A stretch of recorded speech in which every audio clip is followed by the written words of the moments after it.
దేశం మొత్తం మీద సోషల్ మీడియా బాగా యూటిలైజ్ చేస్తూ ఉంటారు. సోషల్ మీడియాని వినోదాన్ని కాకుండా దేశానికి ఉపయోగపడే ఏది అవసరం ఉన్నా దాన్ని యూటిలైజ్ చేయమని వాళ్ళకు నిర్దేశం చేయడం అనేది. అదేవిధంగా ఈరోజు మీరు ఓటర్సే కాదు, కాబోయే లీడర్స్ కూడా మీరు కాబోయే లీడర్స్ దీన్ని బట్టి ఆలోచించుకొని ముందు అడిగేయాలి. అదేవిధంగా రాజకీయాలు మీరు ఎవరైతే రావదలుచుకున్నారో ప్రతి ఒక్కరికి ఎక్కడ అవినీతి జరిగినా, ఎక్కడ ప్రాబ్లమ్స్ ఉన్నా ఏలెత్తి చూపించి దాని రిప్రజెంటేషన్ ఇచ్చే బాధ్యత యువత పైన ఉండదు. అదేవిధంగా ప్రతి ఒక్కరు యువత మీరు చూసారు ఇప్పటిదాకా ఎవరికైనా బ్యాంక్ అకౌంట్ ఉందంటే ప్రతి ఒక్కరికి బ్యాంక్ అకౌంట్ ఉంది. యూపీఐ ద్వారా డిజిటల్ ఇండియా ప్రపంచంలో నంబర్ 1 తీసుకురావడం కేవలం యువతను కోరేది ఏంటంటే స్కిల్ ఇండియా ఎప్పుడైతే నేర్చుకొని జాబ్ కోసానికి వెతుక్కోకుండా జాబ్ క్రియేటర్స్ ఎప్పుడైతే మీరు ఇండస్ట్రీ పెట్టాలనుకో ముద్రా లోన్ ద్వారా 5 లక్షల నుంచి 20 లక్షల లోన్ ఇస్తా ఉంది. MSME micro small medium enterprise ద్వారా సబ్సిడీ ఇస్తా ఉన్నది. ఈ సబ్సిడీని యూటిలైజ్ చేసుకొని మీరు ఒక ఇండస్ట్రీ పెట్టండి, బిజినెస్ పెట్టండి, దాని టెక్నాలజీ యూటిలైజ్ చేసి మీ కింద ఒక 10 మంది జాబ్ క్రియేటర్గా మీరు ప్రపోజల్ చేసినప్పుడే దేశం బాగుపడాలి. ఒకటి సెంట్రల్ గవర్నమెంట్ అయినా స్టేట్ గవర్నమెంట్ అయినా మీకు ఇన్ఫ్రాస్ట్రక్చర్ డెవలప్మెంట్ చేస్తుంది.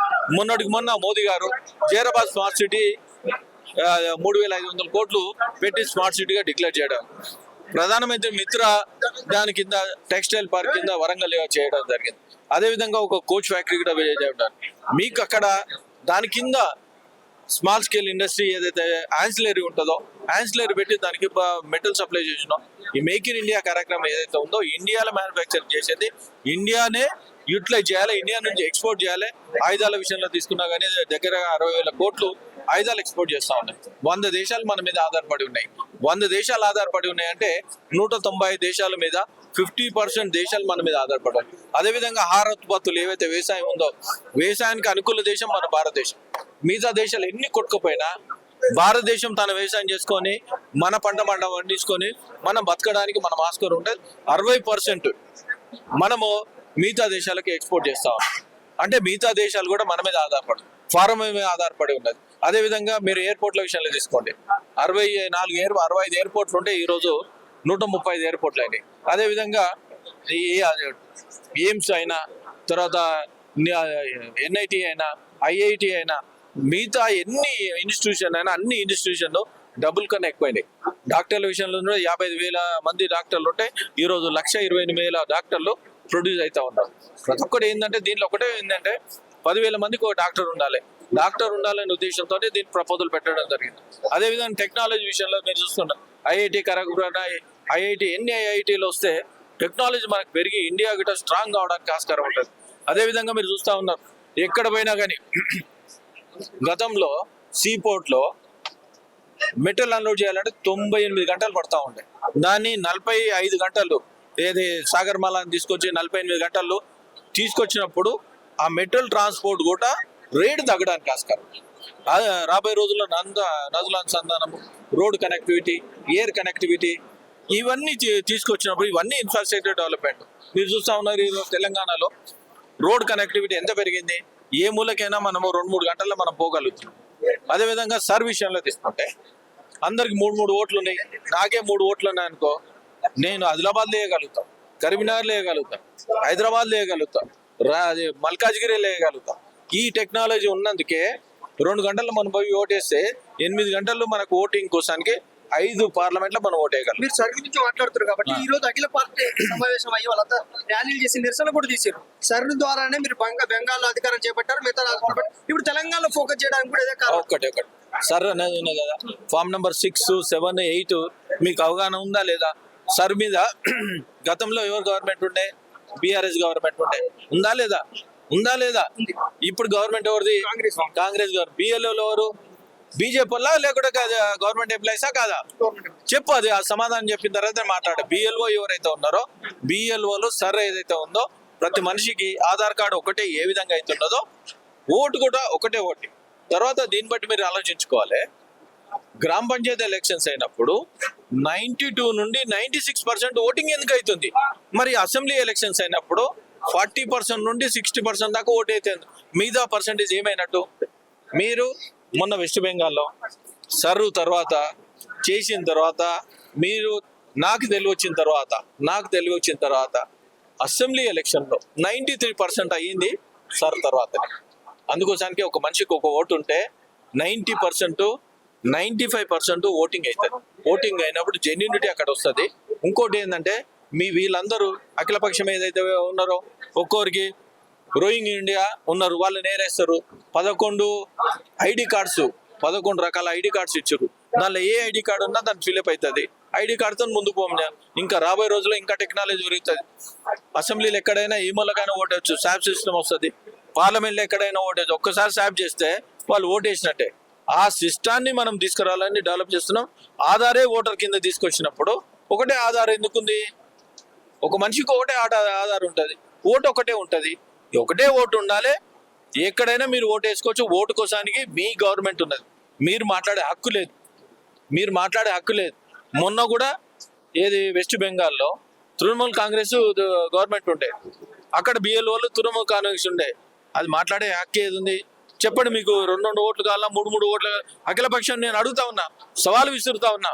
ఇప్పుడు బీజేపీ సిద్ధాంతాలు వ్యతిరేకించే వాళ్ళంతా సిజేపీ అని జంజీ, మీరేదేదో మాట్లాడుతూ ఆ జంజీని సిజేపీ పార్టీ పెట్టడం జరిగింది.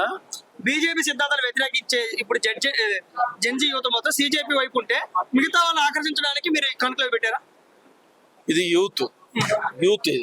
యూత్ ఎవరైతే ఉన్నారో జెన్జీ 1997 తర్వాత పుట్టిన వాళ్ళందరూ జెన్జీ కింద ఉంటారు. వాళ్ళందరూ ఇప్పుడు ఎడ్యుకేటెడ్స్ అయ్యారు, అందరు గ్రాడ్యుయేట్, పోస్ట్ గ్రాడ్యుయేట్ అయ్యారు. వాళ్ళు వెరీ నాలెడ్జబుల్ పర్సన్స్. మేము ఒకటే అడుగుతా ఉన్నాం ప్రతి ఒక్కరిని, మీరు యువతను రాజకీయాల్లో వచ్చిన తర్వాతనే రేపొద్దున వాళ్ళే రాజకీయ నాయకులు. ఇప్పుడు సీట్లు పెరుగుతాయి, అన్ని పెరుగుతాయి, మీరు రాజకీయ నాయకులు. ఎప్పుడైతే అవినీతిని ఎదిరిస్తామో, అవినీతిని ఎదిరించినప్పుడే సిస్టమేటిక్ రాజ్యం నడుస్తూ ఉంటుంది, ప్రజాస్వామ్య సిస్టమేటిక్ నడుస్తుంది. దానికోసానికి వాళ్ళు బాగా ప్రయత్నం చేస్తున్నారు. వాళ్ళకి సపోర్ట్ ఇచ్చే బాధ్యత ఉంది. అదేవిధంగా యువత మీరు ఒకటే అన్నారు, ఇప్పుడు ఏంటంటే ఫీజు రియంబర్స్మెంట్. ఎవరండి ఫీజు రియంబర్స్మెంట్? వాళ్ళు బిలో పావర్టీ కదా, బిలో పావర్టీ ఉన్న ఫీజు రియంబర్స్మెంట్ ఇవ్వాలి కదా. మీరు ఇచ్చిన మాట నీలో గతంలో రాజశేఖర రెడ్డి గారు పెట్టినదే కదా, పెట్టిన తర్వాత దాన్ని ఇంప్లిమెంటేషన్ చేయాలి కదా. ఎందుకు ఇవ్వలేరు? గత ప్రభుత్వం 2 సంవత్సరాల నుంచి ఇవ్వలేరు. ఈ ప్రభుత్వము కనీసం వచ్చిన తర్వాత 2 years 2.5 years అయింది, ఎందుకు ఇవ్వలేరు? ఒక్కసారి ఫీజు రియంబర్స్మెంట్ ఇయ్యక క్యాంపస్ సెలెక్షన్ అయినా వాళ్ళు ఉద్యోగం సాధించలేరు. అదేవిధంగా రోడ్ల మీద తిరుగుతూ ఉన్నారు. డ్రగ్ అడిక్ట్ అయిందనుకో, దాని బాధ్యత గవర్నమెంటే వహించాలి. ఈరోజు ఉద్యోగం రాలేదు, తల్లిదండ్రులు భారం పడుతుంది అంటే గవర్నమెంటే. మీరు ఎందుకు మాట ఇచ్చారు? మేము ఫీజు రియంబర్స్మెంట్ తీసేస్తామని చెప్పండి. మీకు ఆ దమ్ము లేదు, ఈ దమ్ము లేదు. అన్నెసరీ ఏంటంటే విద్యార్థులను వాళ్ళ చెల్లగడ మారుతున్నారు. 100% ఫీజు రియంబర్స్మెంట్ ఇవ్వాలి. నిరుద్యోగులకు ఏదైతే ఉన్నదో, మీరు ఇచ్చిన మాట 2 లక్షల ఉద్యోగాలు అన్నారు. 2 లక్షల ఉద్యోగాలు కూడా మీరు 67,000 ఉద్యోగాలు ఇచ్చినామన్నారు. ఎస్, అది తీసేసినా కానీ 1,33,000 ఉద్యోగాలు ఉన్నాయి, అది ఇవ్వాలి. ఇప్పుడు ఎస్ఐపిసి ఏదైతే ఉందో, ఎస్ఐపిసిలో 20,000 ఉద్యోగాలు ఖాళీ ఉన్నాయి. ఏది అశోక్ నగర్లో ధర్నా అయింది, అదేవిధంగా దిల్సుఖ్నగర్లో ధర్నా అయింది. వాళ్ళ పిల్లలు తీసుకొని పోలీస్ స్టేషన్లో పెట్టారు. వాళ్ళు ఏం అడుగుతున్నారు? 30 లక్షల మంది నిరుద్యోగులు ఉన్నారు. వాళ్ళు ఏమంటారు? 300 1:300 ఉన్నా నేను ఉద్యోగం సాధిస్తా, నా ఊరికి పోతాను. ఉద్యోగం సాధించినంత కాన్ఫిడెన్స్ 300 మందిని ఎవరికి వాళ్ళు టచ్ చేసినా కానీ వాళ్ళు అడిగినప్పుడు మీరు ఏం చెప్పాలి? వేస్తామని చెప్పాలి. ఇంతవరకు వేయకపోవడం ఎంత దారుణం అంటే అది. వాళ్ళు అది 10 మంది ఒక రూమ్లో ఉండి 5 రూపాయలు భోజనం చేసుకుంటా వాళ్ళు ఉంటే ఏ కార్యక్రమం ఉన్నా ఊరికి పోకుండా ఇచ్చిన మాట నేను 80% నిలబెట్టుకోవాలి. ఒక ఎస్ఐ అయితేనో ఒక పోలీస్ కానిస్టేబుల్ అయితే దాన్ని ఏజ్ రిలాక్సేషన్ 36 ఉన్నది 34 తీసుకొచ్చుకో, 34 ఉన్నది 32 తీసుకొచ్చుకో. అరే మీరే ఇయ్యలేరు. ఎవ్రీ ఇయర్ దానికి రోజు రాత్రి పగలవుతున్నది. రాత్రి పగలైనప్పుడు దాన్ని ఆపు. మరి ఉద్యోగాలు ఎందుకు ఆపినావు? వాళ్ళు ప్రిపరేషన్ అయినప్పుడు వాళ్ళు 100% వాళ్ళ బాధ్యత. రిటైర్డ్ అయిన ఎంప్లాయీస్ ఏదైతే ఖాళీలు ఫిల్అప్ చేయండి అని డిమాండ్ చేస్తా ఉన్నాం. తెలంగాణ ఒకటే నమోజీ యువకులందరూ మీరు ఒకటే గుర్తుపెట్టుకోండి, రాబోయే రోజుల్లో మీ చేతుల అరిచేతుల వైకుంఠం ఉన్నట్టు అందరూ స్మార్ట్ ఫోన్లు ఉన్నాయి. నరేంద్ర మోడీ గారు ఏదైతే కార్యక్రమాలు చేపడతా ఉన్నారో, ఏది 5 కిలోల బీమా అంత్యోదయమైనా ప్రతి ఒక్కరు చేరుతా ఉన్నది. అదేవిధంగా ఈ లోన్స్ల విషయంలో అయినా, రైతుల విషయంలో అయినా ప్రతి ఒక్కరికి ఈ కార్యక్రమాలు వాళ్ళకు అందేటట్టు మనం ప్రపోజల్ చేసినప్పుడు మీరు నిజమైన ప్రజాస్వామ్యంలో వాళ్ళకు అందించేటట్టు ఉన్నది. వినోదం కాకుండా, వినోదం కన్నా దీనికి ప్రపోజల్ పెట్టి ముందుకు వాళ్ళకి చేర్చేటట్టు చేయాలని జెన్జీ ప్రతి ఒక్కరు యువకుని కోరుతా ఉన్నాను. ఒక్కొక్కటి ఏంటంటే జెన్జీ ఎవరైతే ఉన్నారో రాబోయే రోజుల్లో బుల్లెట్ ట్రైన్లు కూడా మనకు 3 వస్తూ ఉన్నాయి. బాంబే నుంచి హైదరాబాద్ టు చెన్నై, హైదరాబాద్ టు బెంగళూరు వస్తూ ఉన్నాయి. బుల్లెట్ లెక్క మీరు ఎట్లుందో బుల్లెట్ లెక్క మీరు ప్రతి ఒక్కటి ఏ కార్యక్రమం ఉన్నా అవినీతి ఎక్కడ జరిగినా దాన్ని ఎదిరించే బాధ్యత మీద ఉంది. అదేవిధంగా డెవలప్మెంట్ ఏదైతే ఉందో ప్రోత్సహించే బాధ్యత మీదే ఉన్నది, మీ చేతిలో ఉన్నది. దాన్ని ముందుకు తీసుకుపోవాలని ప్రతి ఒక్క జెన్జీ యువకులను కోరుతా ఉన్నాను.